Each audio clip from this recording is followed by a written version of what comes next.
These are African rhythms, passed down to us through ancient spirits. Feel the spirit, a unifying force.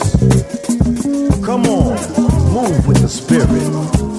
Stand up, clap your hands. Groove with the rhythms, get down. Welcome to Africa World Now Project. I'm your host and producer, James Pope. Today, echoes of FESTAC 77 with Brother Abdul Alkalimat. Africa World Now Project is next.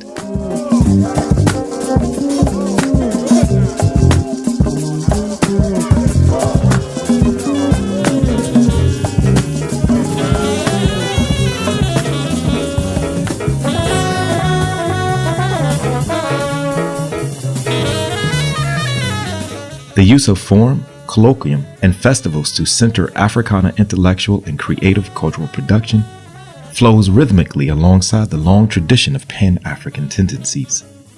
This historical continuity and our duty to move within its legacy is a project that the International Colloquium at the International Black Theater Festival, that we, Africa World Now Project Collective, have the pleasure to coordinate, is the explicit dictum that guides its creation. Furthering our work in this Pan-African genealogy is intentional. With this, our 2024 offering examined the continued viability of cultural platforms through a critical exploration of these platforms. Our theme this year was titled Echoes of FESTAC 77. Attended by more than 17,000 participants from over 50 countries from January 15th to February 12th, 1977, the Second World Black and African Festival of Arts and Culture was significantly the largest Pan-African cultural event ever held on continental Africa. It also witnessed the largest number of people of African descent to travel from the Americas back to Africa. Some during the time considered it a, quote, symbolic reversal of the transatlantic chattel slave industry. Africans from the diaspora were returning home. Notwithstanding the legacy of the crisis thereafter, the echoes of this momentous world historical event provides a lens through which we can look backward and forward. The conveners of FESTAC 77 stated that the, quote, heart of the festival would be the colloquium. As a result, for 2 weeks, January 17th through 30th, more than 200 Black scholars from across the African world gathered each day to read papers, engage in debate, and prepare reports on the following themes. 1. Arts and pedagogy. 2. Languages and literature. 3. Philosophy and religion. 4. Historical awareness. And 5. Science and technology. A quote from the Secretary General of the International Festival Committee suggested that, quote, the colloquium must mark an important date in the history of Black and African culture. From a study of its theme, Black civilization and education, we should draw conclusions likely to help us right now in improving our system of education, in making a new man, a new people in a renewed society, worthy and proud of the civilization they have inherited and capable of enriching and transmitting it.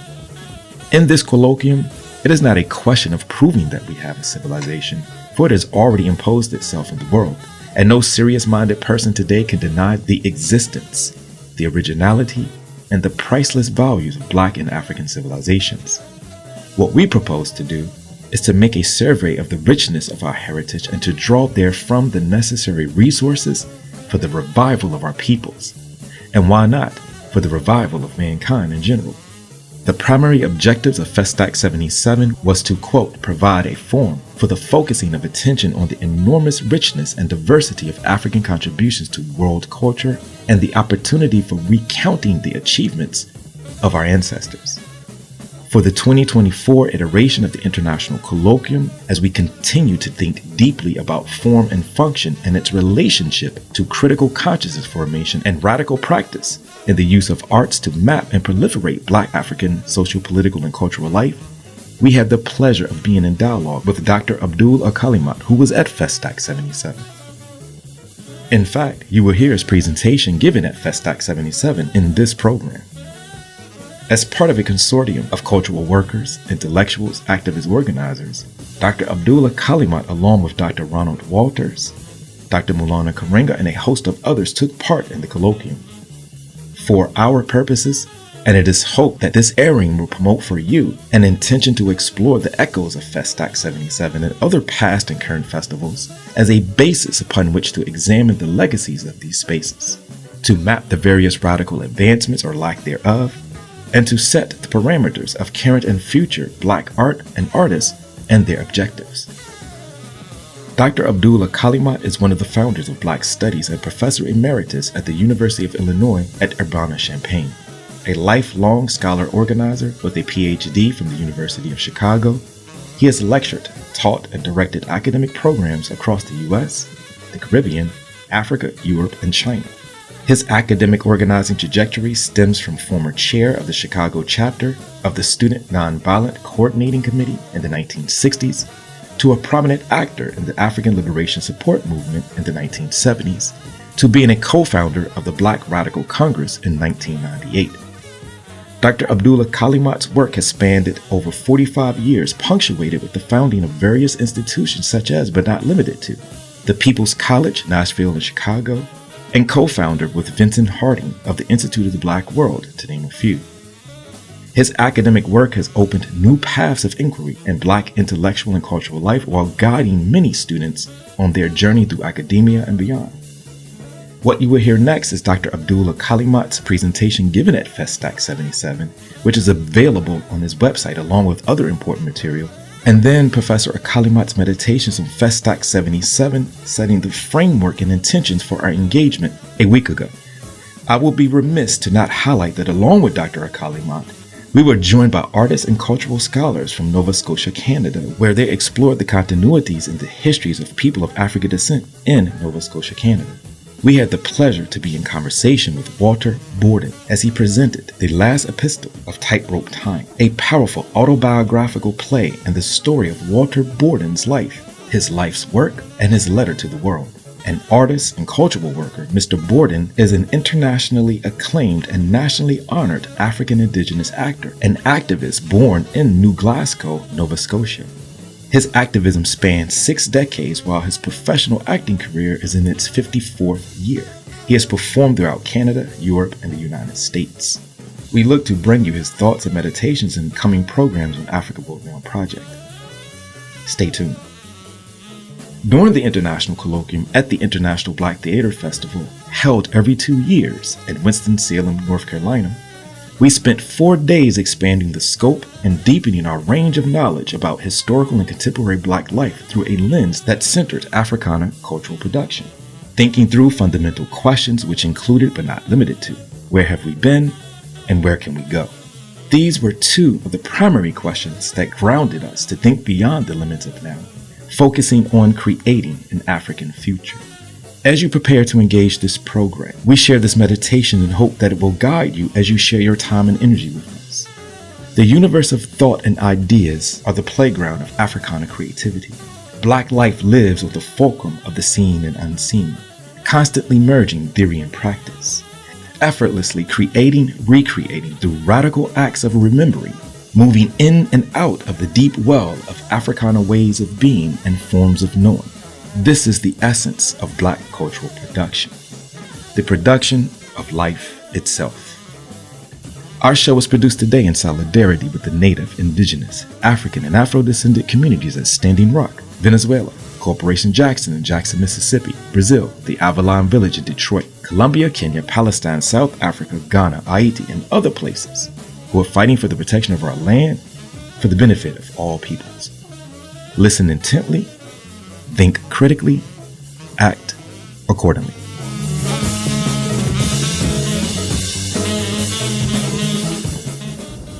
Yes, Mr. Chairperson, I have a paper here on Black studies in the USA, but the logic and substance of this conference requires that I read some brief remarks written only last night.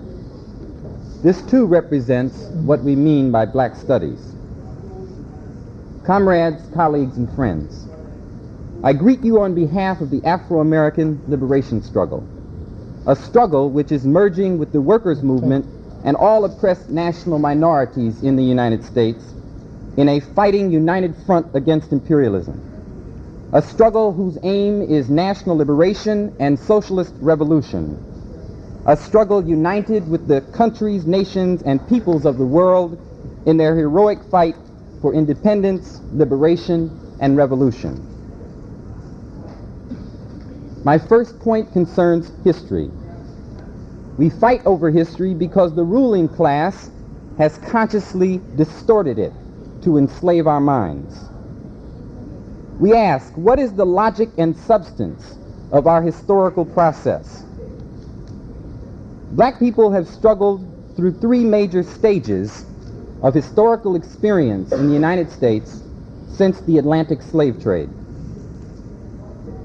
Blacks were held as chattel slaves in a system of production and social life that was an antiquated, barbaric anomaly inside a growing industrial capitalist system.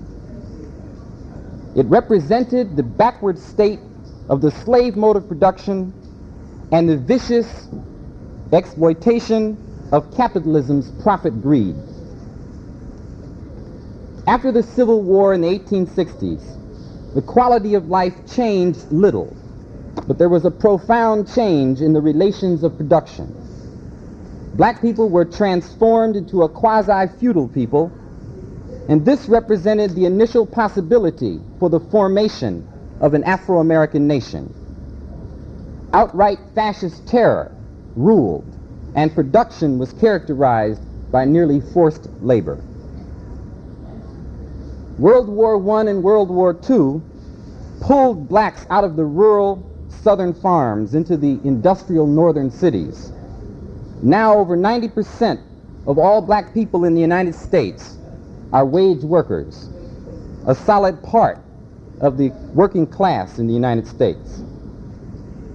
Briefly, this periodization of our historical development in the heart of one of the world's most dangerous imperialist forces is a major step in our historical consciousness, as it clearly points out our task as solid sector of the proletariat in the United States, our task as socialist revolution. While our cultural life has dialectically progressed in this same manner, we know that it is the political economy and the role of the state that controls and dominates our life that is in fact the most important consideration. Prior to the Civil War in the 1860s, it was possible for revolutionaries to have a strategy for a two-stage revolution. First, the destruction of the slave system, and second, the ultimate goal of the destruction of the capitalist system. But this did not happen. This is not what occurred. What did occur is the continuation of the bourgeois democratic revolution begun over 100 years previously, called the American Revolution. And the function of this was to further consolidate the rule of northern industrial capital over the entire country.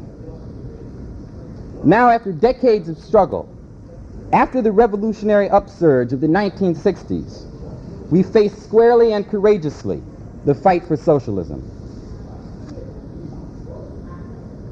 As Afro-Americans, we are a people who have at least two historical tasks central to our role in this colloquium and festival. First, the rediscovery and reaffirmation of our ancestral past to celebrate our African origins and our continuing struggle for survival in the belly of the beast of U.S. imperialism. In this regard, we reach out to the masses of our African sisters and brothers. Secondly, and however, the most important task is to affirm our unity with all oppressed and suffering masses of the world, to merge our struggle with the proletariat in our own country and fight a revolutionary struggle. So the main question facing Afro-American people in the United States is the unity required for socialist revolution in the United States.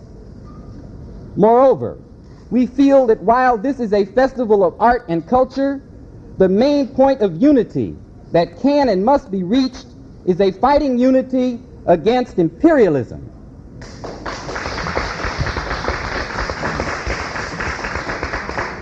This is the lesson of the heroic struggle of PAIGC and the fallen great hero Amilcar Cabral. This is the lesson of Guinea.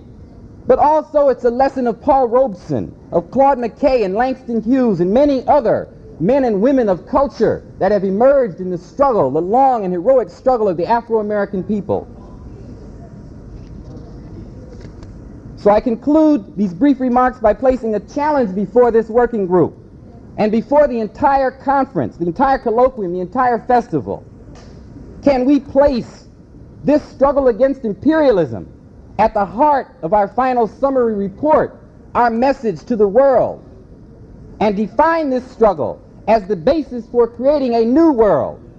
And this, of course, means a new Africa. To quote an African leader, if you want a revolutionary culture, create the revolution, and the people will create the culture.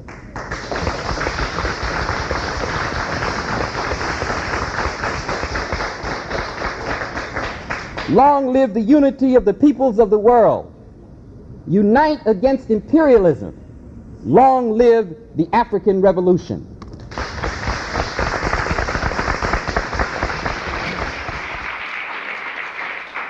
It's called A Poem for Deep Thinkers, and it was written, I guess, for deep thinkers, intellectuals, etc. Sky people coming down out the clouds, land. Then walking into society, try to find out what's happening. What's happening, they be saying. Look at it, where they've been dabbling in mist, appearing and disappearing. Now there's a real world breathing, inhaling, exhaling, concrete and sand. And they want to know what's happening. What's happening is life itself, onward and upward. The spirals of fire, conflict, clash of opposing forces.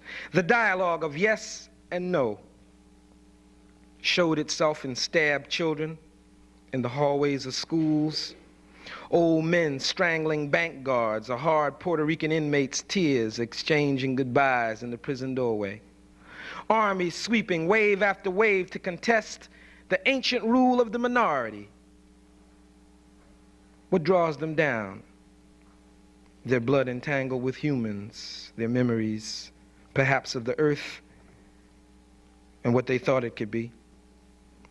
But blinded by sun and their own images of things rather than things as they actually are, they wobble, they stumble sometimes. And people, they be cheering a lot because they think the sky people dancing. Yeah, get on it. People grinning and feeling good because the sky people dancing and the sky people stumbling till they get the sun out their eyes and integrate the in-head movie show with the material reality that exists with and without them.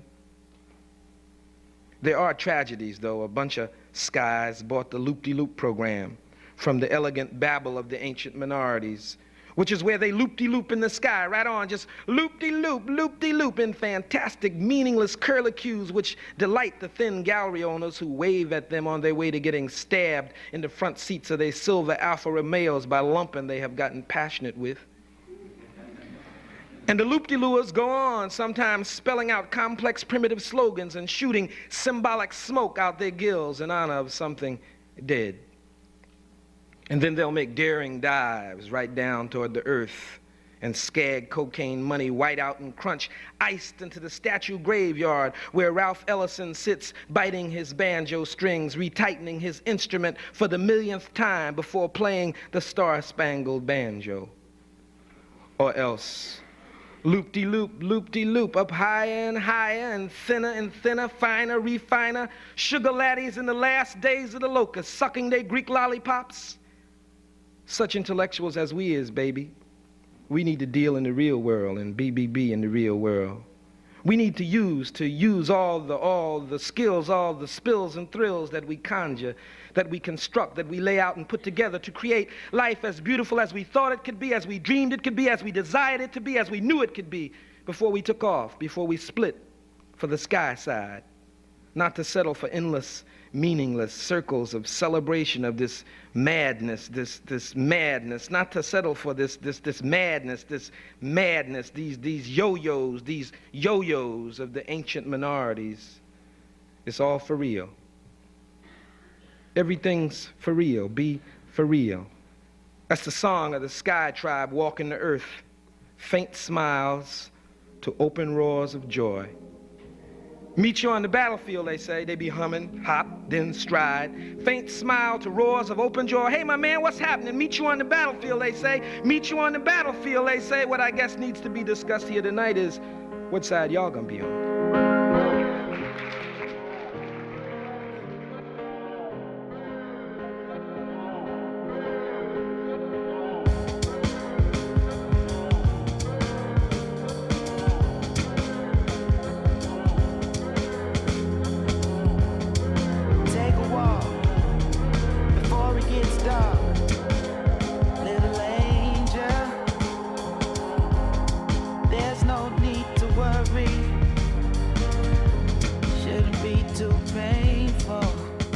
All right, greetings everyone. Thank you for another year of our yearly festival, and welcome to the International Colloquium, which has been part of the festival for a number of years now, started by Sope Olalarian, Dr. Sope Olalarian, with the express purpose to explore, extend, and really have a critical engagement about African cultural production, intellectual life, how it extends beyond theater, how it extends through theater, cultural life itself, arts in all facets. We will be in this particular room for the next, today. Today is the opening of the International Colloquium. Of course, most of you probably have already participated in the first part of the colloquium, which is the gala. I hope you enjoyed that particular part. It was the opening of the festival itself, but now we're getting down specifically to what is happening in Black theater across the world. The International Colloquium is that particular platform where we come and engage in in-depth exploration of that. What does it look like now? What did it look like before? But also, more importantly, what it looks like as we move to the future. This year, of course, our theme is called Echoes of FESTAC 77. And those who know anything about the cultural festival, particularly FESTAC in Nigeria in 1977, there was a lot of pomp and circumstance, as some people have said, but there is critical, but also it was very, very important because there's reverberations, particularly from that. And this year, we have the pleasure to have Brother Abdul Alkalimat, Dr. Abdul Alkalimat, who actually was at the festival, but also very, very engaged in a long time organizing, not only on campuses, but in the community. There's a long history there.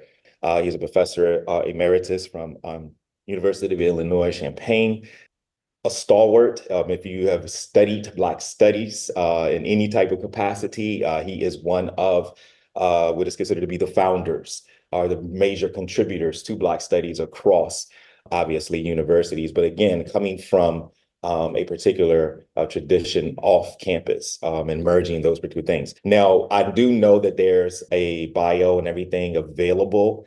This year, I actually took the time to actually map festivals and the use of colloquiums all the way back from the 1900s, first starting with the Pan-African Congresses, and then, of course, leading all the way up until today, looking at the Negro Writers and Artists Festival in 1956, 1959, looking at the first arts festival. So I have that document. So what I will probably do is if you would like that document personally, I'll have something where you can put your email and I can email it to you. I do think it is available on the app. Without further ado, I would like to bring Dr. Abdul Alkalimat to the podium and deliver the opening keynote for the International Colloquium for the week and set the tone for what we're going to be doing.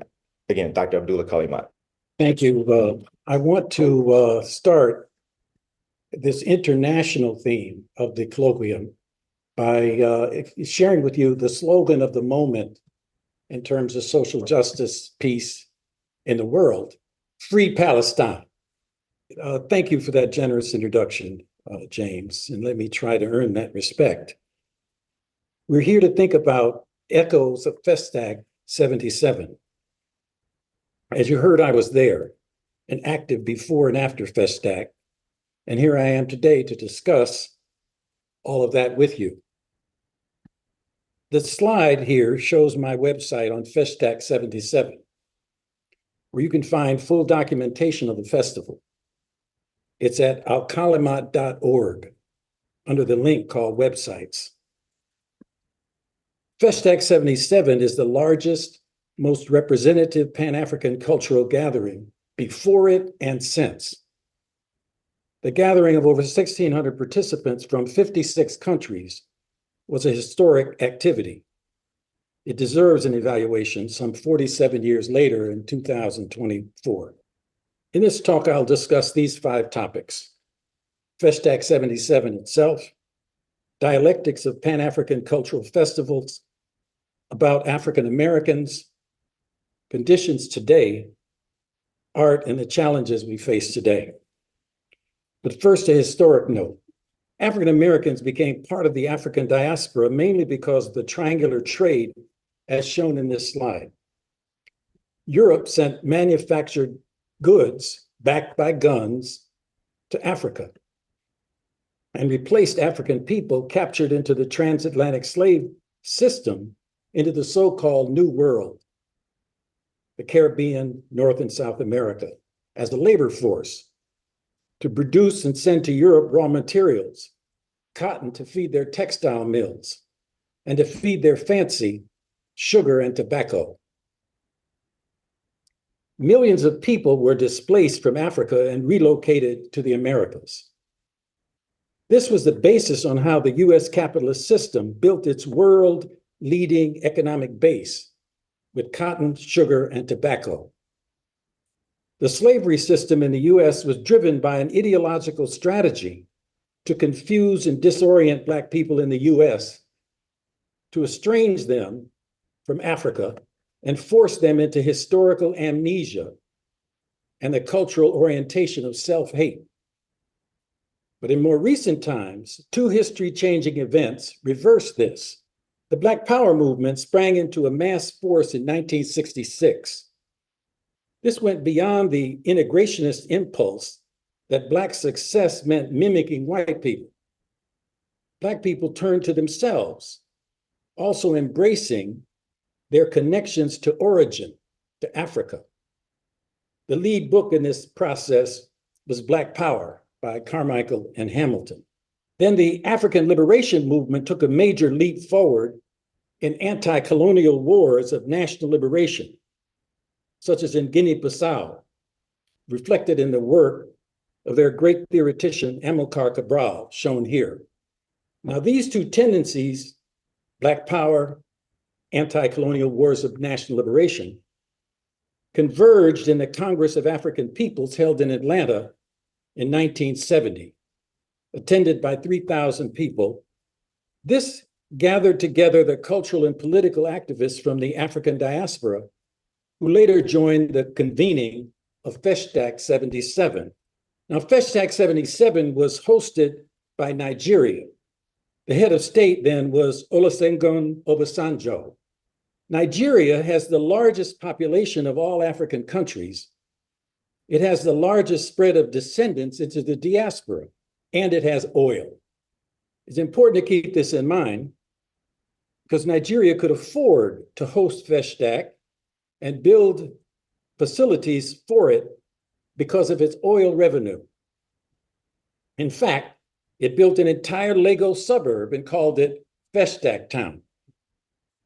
However, there is an environmental crisis because of how oil production in Nigeria has neglected safety and the environment. To protect its oil profits, the Nigerian government executed the environmental activist Saro-Wiwa in 1995. So why FESTAC in Nigeria?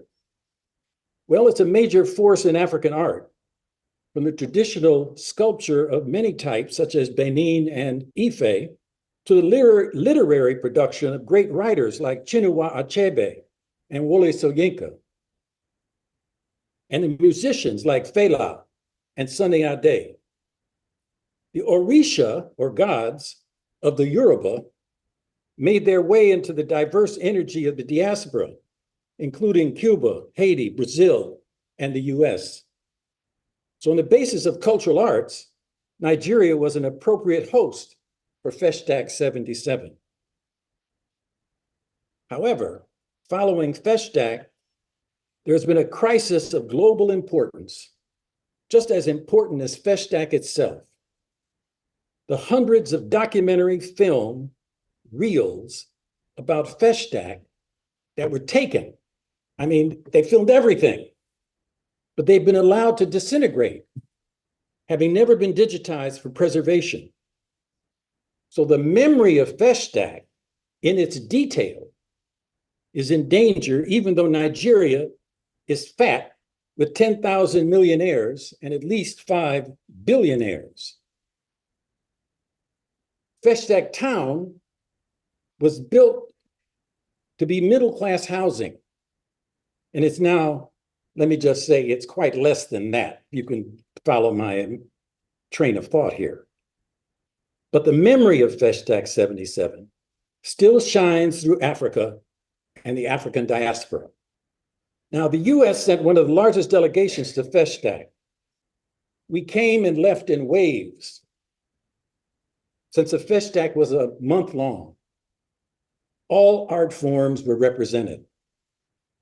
African Americans had proclaimed their African ancestral identity, but brought with them the distinctive cultural productions shaped by their unique improvisational creativity.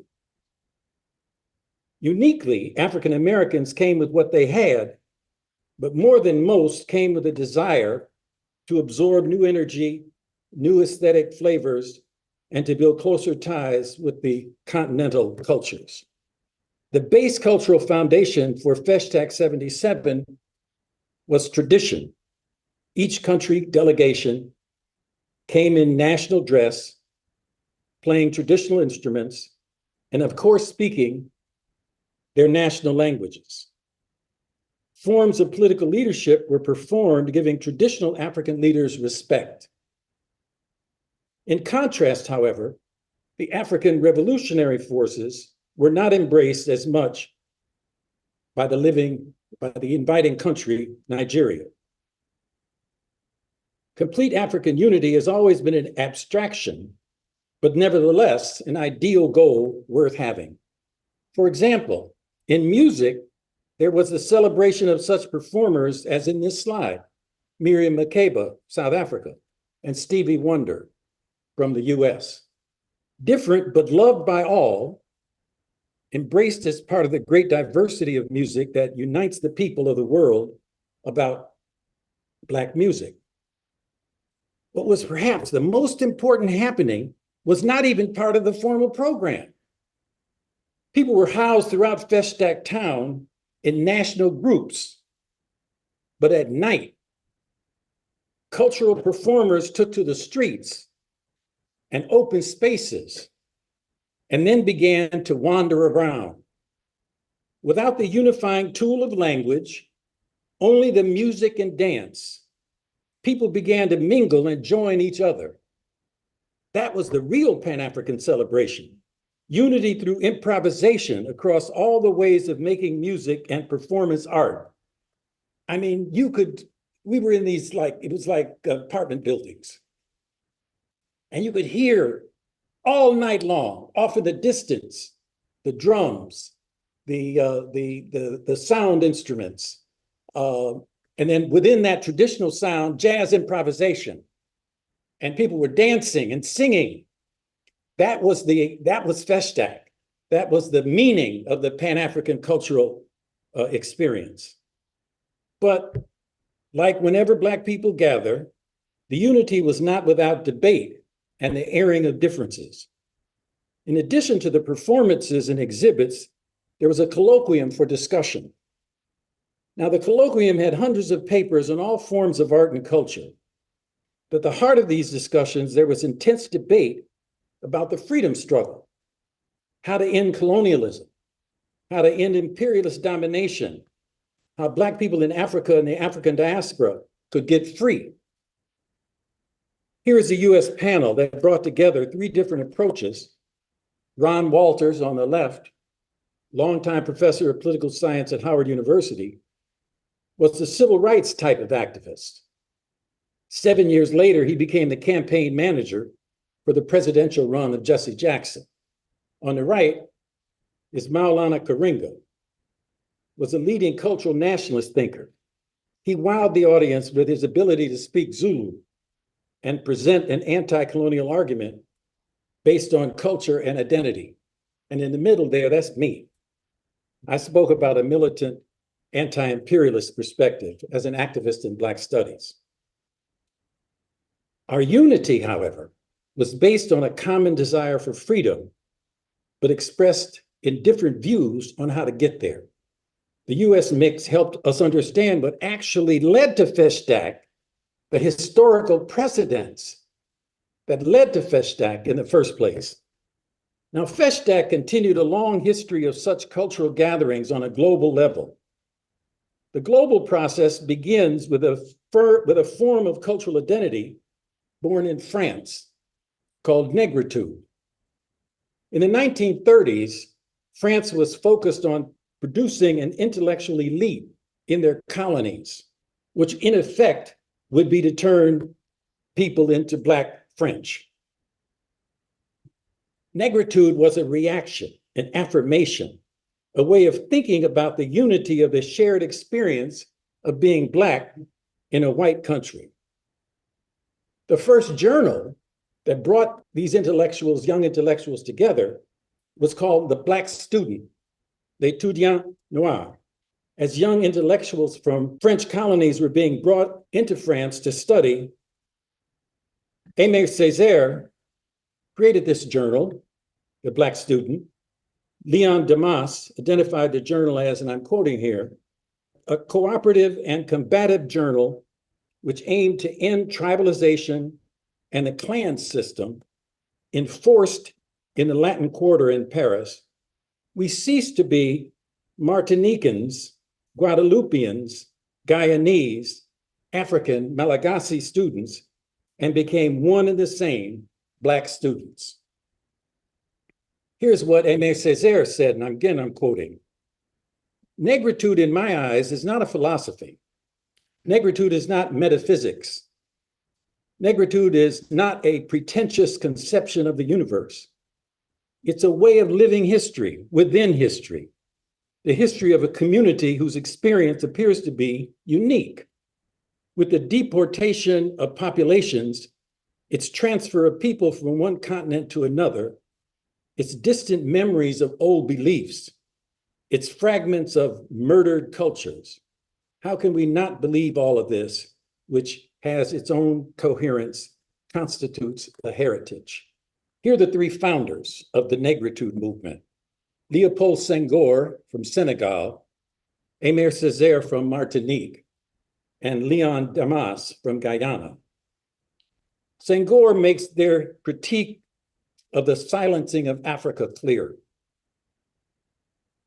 Quote, the civilization of the 20th century cannot be universal except by being a dynamic synthesis of all the cultural values of all civilizations. It would be monstrous unless it is seasoned with the salt of negritude, for it will be without the savor of humanity, end of quote. This became the basis of a global movement, which took off in 1956. Now, a fourth leading figure in negritude is Alain Diop. That's a picture of the meeting that took place. And in the first row is Alain Diop. He founded the most important journal in 1947, Présence Africaine, and a bookstore that still exists in Paris on Rue des Egards. In 1956, he organized the first International Congress of African Black writers and artists in Paris. This also included African Americans, because in this photo, you would see Richard Wright, and over his shoulder, Horace Mann Bond, and next to him, John Davis. Now, debates at this conference challenged the African Americans to prove their actual ties to Africa. This reached such a high point of tension that the African Americans went out after this conference to form their own organization, AMSAC, the American Society of African Culture. Unfortunately, this organization fell prey to sinister engagement with the CIA. It became a conduit for US funding to support African culture initiatives trying to replace the influence of the French.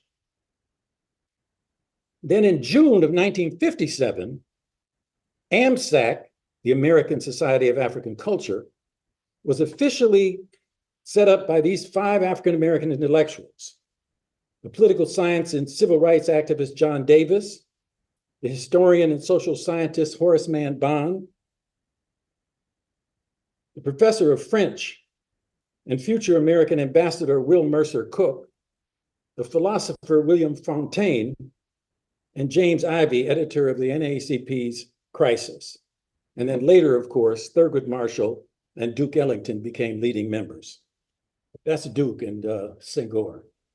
The Negritude forces gathered strength when Senegal became the first president, when Senghor became the first president of Senegal in 1960.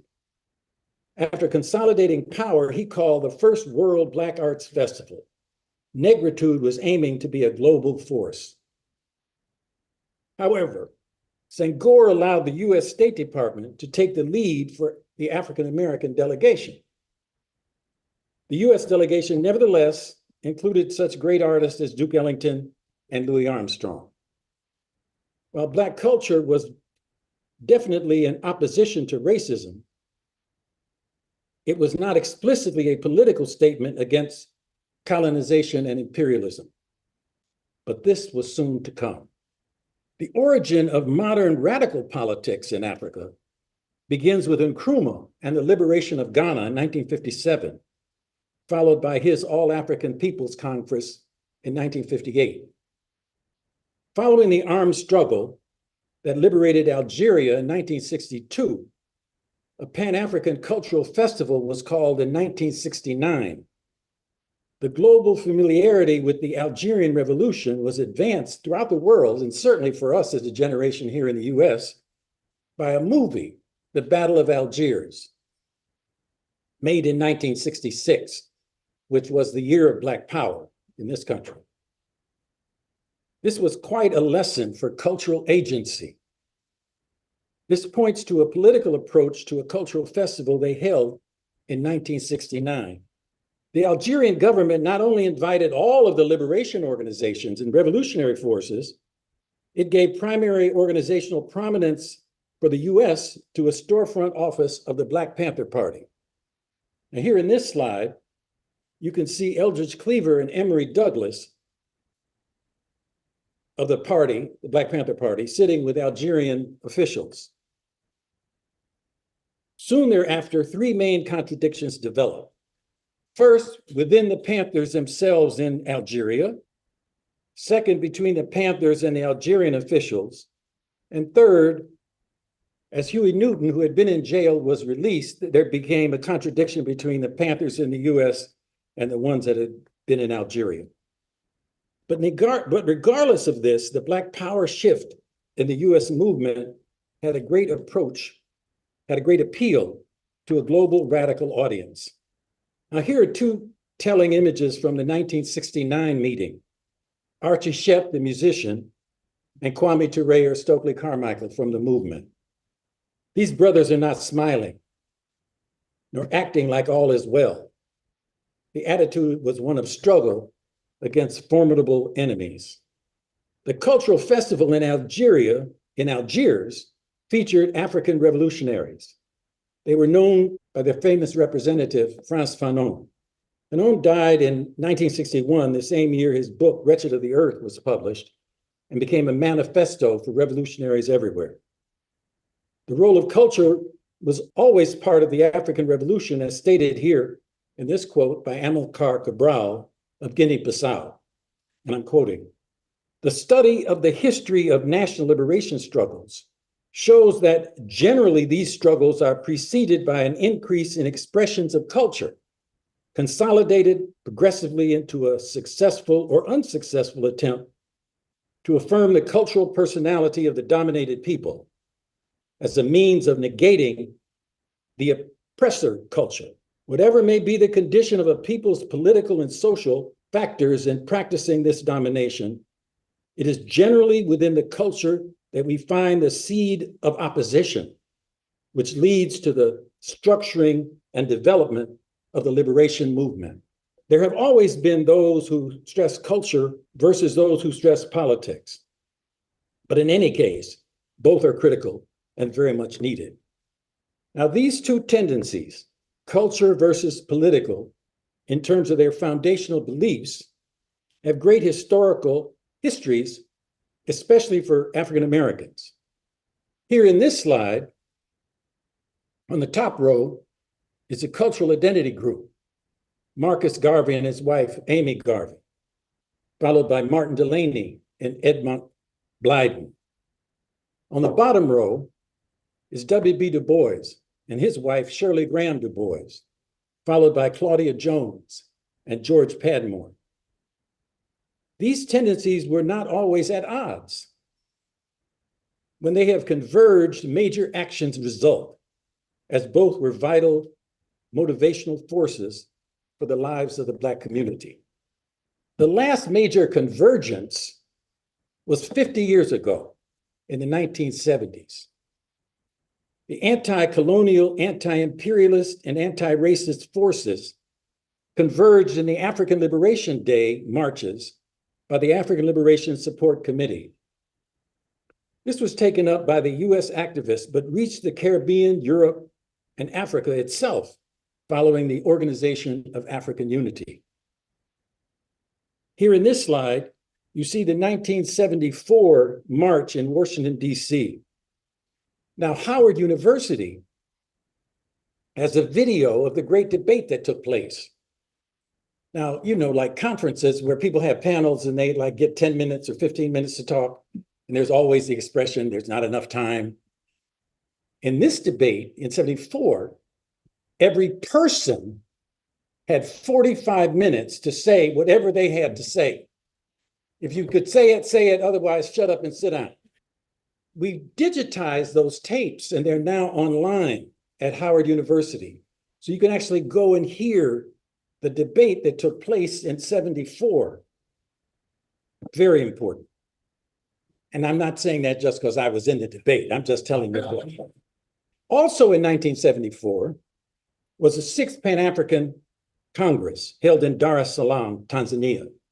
In the big picture, you see the great Pan-Africanists such as C.L.R. James and Julius Nyerere of Tanzania. On the slide are two African-American leading figures at this time. One is Howard Fuller at the top, then known as Owusu Sadoki from North Carolina. And below him is Amiri Baraka from Newark, New Jersey, or what they call the New Ark of New Jersey. This was a time of great political movement, increasingly moving a revolutionary current with a national liberation passion. Now, here are two great examples. Walter Rodney was a Guyanese scholar activist with a School of Oriental and African Studies, or SOAS, PhD. He became a global radical force, advancing a radical approach to Black liberation with his seminal book, How Europe Underdeveloped Africa, and also Groundings with My Brothers. Rodney joins the discussion of national liberation and socialism, and I'm quoting, "Nationalism is a struggle for a whole people. Socialism is either an ideology or a new stage of society. Nationalism could lead to socialism or it could lead to capitalism. It could incorporate bourgeois ideology or socialist ideology. So that these things are not antithetical. It would be better if we framed it that way. The debate would be more profitably carried on if people said Black people are of necessity engaged in a national struggle because that is the form of their struggle, and that what is critical to understand whether or not the ideology and the objective of that struggle is socialist, end of quote. Of course, Malcolm X, meeting African revolutionaries, like in this case, Malcolm meeting Abdul Muhammad Babu from Tanzania, is a major example of how he came to understand the global struggle against major imperialist powers. The generation of Black revolutionaries got to know each other, from the US to the Caribbean to Africa, and then on to how the diaspora stretched into Europe. Now here we have Du Bois meeting with Mao of China, and Babu again meeting with Che Guevara of Cuba. Black unity was hugging close to world revolution in those days, but today we're in a new crisis. War, climate, poverty, ideology, homophobia. And some, we face a rising fascism. Now look at these pictures. Can you name the places? On the bottom is North Carolina. The top right is Detroit. The top left is Gaza. Today we live in a world of crisis. And all of this is expressed in our current politics. On these faces, we can make a summation of the past and the present. On the left, you see two people who are engaged in this current presidential politics. One at the bottom of the Kennedy family, who is now turned in kind of a nutcase, and all the people in the Kennedy family have opposed him. And at the top, who is that? Everybody know who that is. But the three that you see on top of each other there, John Kennedy, Shirley Chisholm, and Jesse Jackson, they represented various flavors of possibility that existed. Today, we have these two Black people on the right, Cornel West, and at the top there, Kamala Harris, as Black representatives in the political process. Jesse, we have to remember, captured 6.9 million votes and won 11 states, 7 primaries: Alabama, the District of Columbia, Georgia, Louisiana, Mississippi, Puerto Rico, and Virginia, and 4 caucuses: Delaware, Michigan, South Carolina, and Vermont. That's Jesse Jackson. He had a base in the Black church and the trade union movement, and he was symbolically the first making a major run. Now, Cornell has more radical politics, but no base. Now, the case of Kamala Harris, the question we have to raise about the Democratic Party and the forces that support them is, what will they do with the question of genocide being created? I don't mean what they say, I'm talking about what they do. What's going to happen with the blockade of Cuba? And what's going to happen with the citizenship of the Dreamers? And so many other questions.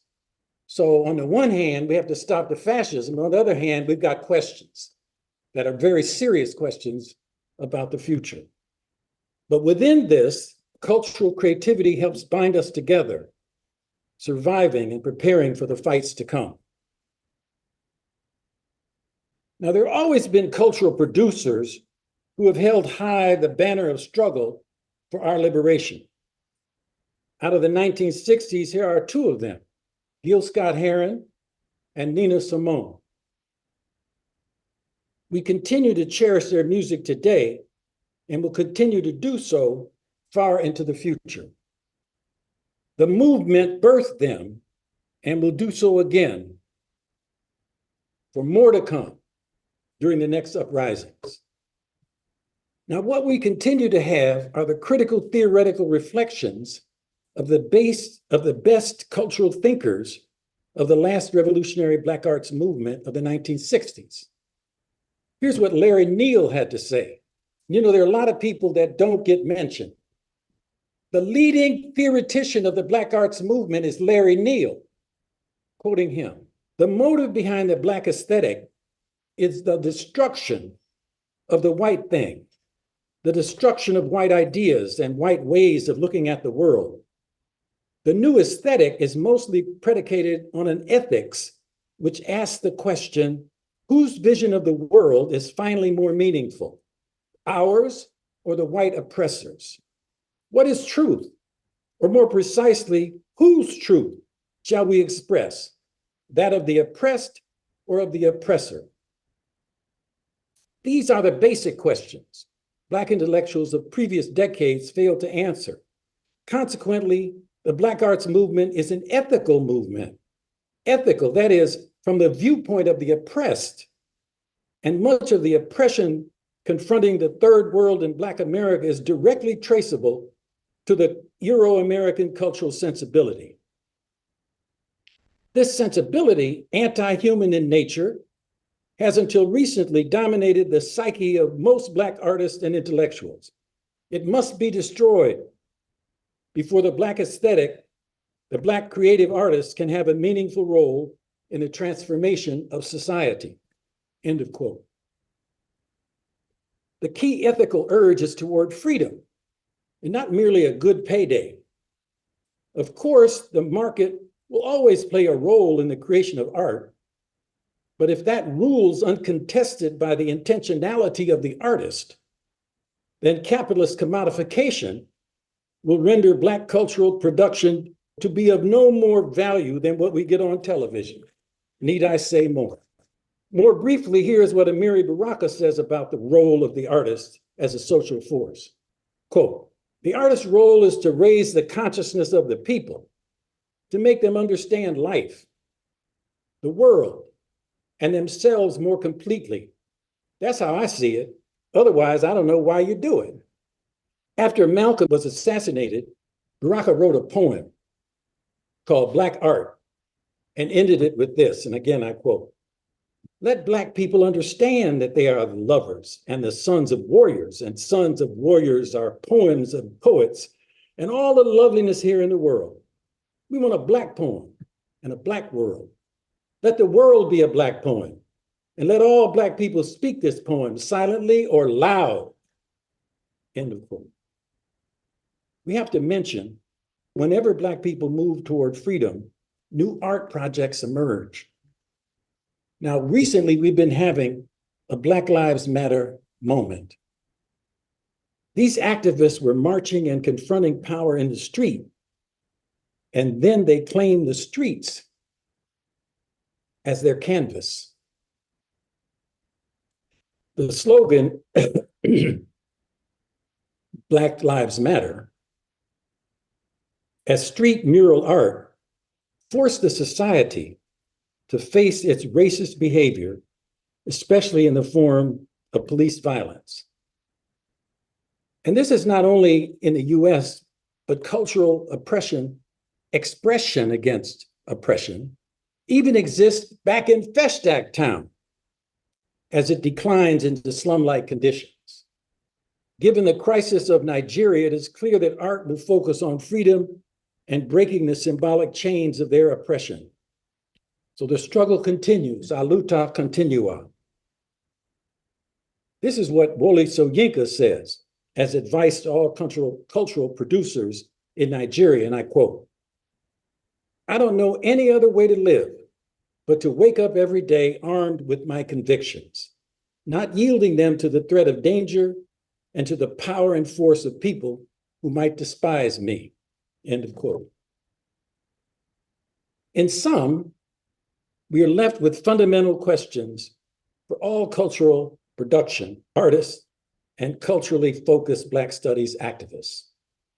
What is the Black experience? Can art and cultural representation reflect its reality and not simply what others want to think or imagine about that reality? Given the oppression and exploitation experienced by Black people, what is Black liberation? Freedom. And how can we get it? Another angle on this is the distinction between form and function in all cultural production, all artistic creativity. Is it fair to pursue these interests given whatever form art takes? So here we are in this great International Black Theater Festival. What the Nigerian drama theorist Biodun Jeyefu calls the truthful lie, the way of telling truths by imagined stories. What my comments have pointed to is to view these plays at this festival and elsewhere within this framework of how we think about the world we're living in, within the thoughts we have about what is the Black experience and how can we get free. We can think while we enjoy. We can think while we enjoy. Thank you. Take me outside, sit in the green garden. Nobody out there, but it's okay now. Bathe in the sunlight, don't mind if rain falls. That's it for Africa World Now Project for this week. I would like to thank you for joining us today and look forward to spending time with you next week. Follow us on Twitter at AFWRLDNWPRJ. Instagram at Africa World Now Project. Access to our other media platforms can be reached through the bios of our social media. I'm your host and producer, James Pope. The Africa World Now Project Collective consists of international media journalist, executive producer, and human rights activist, Moiza Muntali, Africa World Now Project media correspondent, Funa Ngonda, senior research content contributor and production director, Dr. Tasneem Siddiqui, senior research content contributor and production associate, Dr. Josh Myers, content contributor and filmmaker, Kurt Orderson, technology advisor, it's Byron Gray of Grayworks Technologies, and creative directors, international creative and artist designer, Tabassum Siddiqui and Judah Pope. Africa World Now Project can be heard every Wednesday at 7 p.m. on WSNC, NPR affiliate and broadcast service of Winston-Salem State University. Programs are archived and available on all podcast platforms. Search Africa World Now Project. Until next week, be safe, be peaceful, and above all, be intelligent.